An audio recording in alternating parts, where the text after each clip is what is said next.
Hi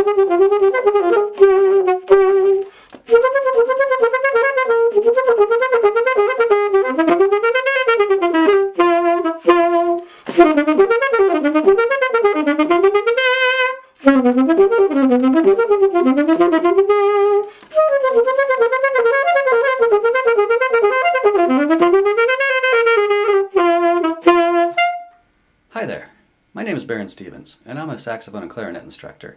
And one of the hardest things I've found to teach students is how to tongue correctly on both saxophone and clarinet. And for a long time that baffled me as to why, on other instruments it's more intuitive, but on saxophone and clarinet it is not. And it turns out that there's an instinct built into us that when we put something into our mouth, we want to pull our tongue away from the object. To use some really expensive props I invested in, we'll pretend this is our mouthpiece and reed, and this is the tongue. And so when the mouthpiece comes into the mouth, we want to pull the tongue back and away, and that's just our instinct. And unfortunately, that's not the way we want to tongue. What we need to have happen instead is keep the tongue up close to the reed like this. But what happens though is when we pull the tongue back, then when we do start to tongue, we end up thrusting the tongue forward and underneath the reed, and we get this kind of slapping sound, and we also create a lot of dead space in there. And this is what it sounds like.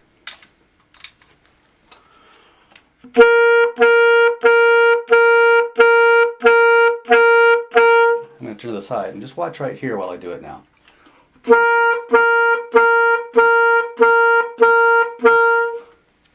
You should have seen a little bit of motion here in my throat, which is an indicator, a visual indicator, that the tongue is moving back and forth, and not what we ideally want to have it do, which is move up and down. Now you also probably heard some extra noise, this kind of slapping or th sound, and then there's also a dead space in between the notes. Now ideally we don't want to do that. What we want is something a little bit more like this.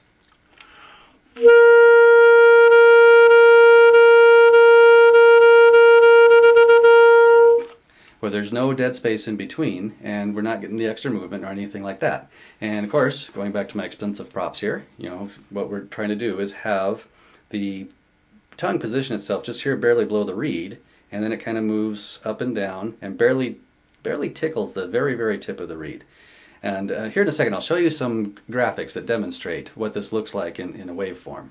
Okay, here's a graphic example of a waveform. And this was recorded in Audacity, and so right here we can see the wave shape of the note. And then at the end of it, there's this kind of this different shape, and we got a different form going on. And then as we move a little bit more forward here, we can see how it even goes completely flatlined here. And as we go a little bit more forward, we got kind of this other little shape for a little bit. And then we go back into the full waveform. So this, of course, here is the dead spot that we hear a lot of times when we tongue too heavily. Here we have a good example of tonguing, and of course, once again, we have the wave shape flowing along here, and all we have is just this little slight dip. And if you notice, the wave shape remains the same while it's dipping, and that's when the tongue is just barely touching the tip of the reed and bouncing off, and creating very little impact upon the sound. And finally, here's a more expanded view where we can see the proper tonguing down here and how it just has the little dip in there, versus when we're tonguing really heavily with the tongue and bringing it underneath the reed and completely stopping the reed, we have these very obvious dead spots. Okay, so now that we've identified the problem, what do we do about it?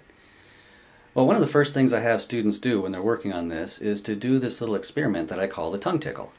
And what I have them do is take a note, like I'll take a C here on clarinet for right now, and what I'll do is, as I'm playing, I'm going to see if I can take the very, very tip of my tongue and touch it so lightly on the knife edge tip of the reed that it doesn't stop the reed from vibrating. Instead, I'm going to have the reed vibrating on the tip of my tongue and thus tickling it, and the name tongue tickle. So this is what it sounds like.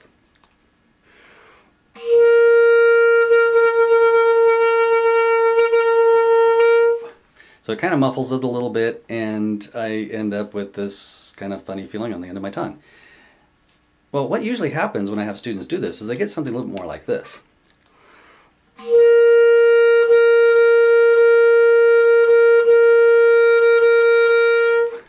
And so we kind of get this Morse code effect of tonguing. And well, the accidental effect that we get is proper tonguing. And so of course what's happening is the student is, keeping the tongue forward next to the reed, and they're trying to hold it on there. The reed's vibrating and it keeps bouncing the tongue off of it. And thus we end up with perfect tonguing. So the next trick is to take this and then apply it into the real world. So how I have students work on this is I first have them take a fairly simple scale, like a G scale or a C scale on either saxophone or clarinet. And well, for clarinet students, a lot of times if they're more beginners, I'll have them just do the lower octave F scale. And then once they get more adept at the upper register, then I'll have them do the upper octave C scale. But then what I have them do is first do like 2 measures of quarter notes on each pitch of that scale. So we get something like this.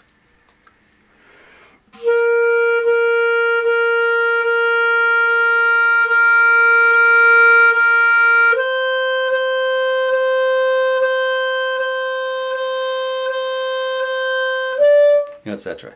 And then once they get that mastered, and of course while they're doing this, usually especially in the first stage, I'll have them watch in the mirror while they practice this to watch for the throat movement and things like that. And then once of course the quarter notes are doing well, then I have them do 1 measure of quarter notes, 1 measure of eighth notes.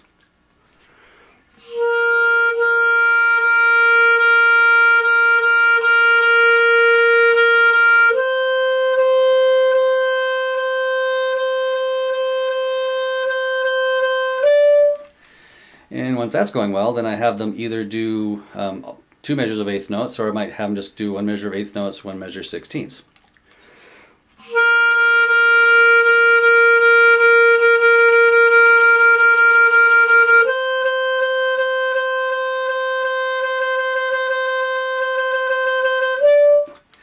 And once we get past that level, then it's just working on straight 16ths with the metronome and work on getting speed.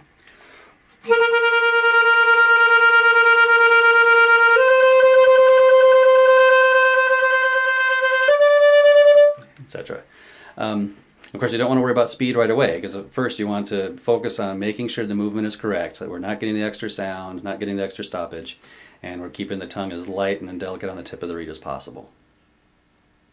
In the next episode, I'll talk a little bit more about proper tone development on both saxophone and clarinet. But until then, feel free to email me at baron@saxmyax.com if you have any questions, and I look forward to seeing you next month.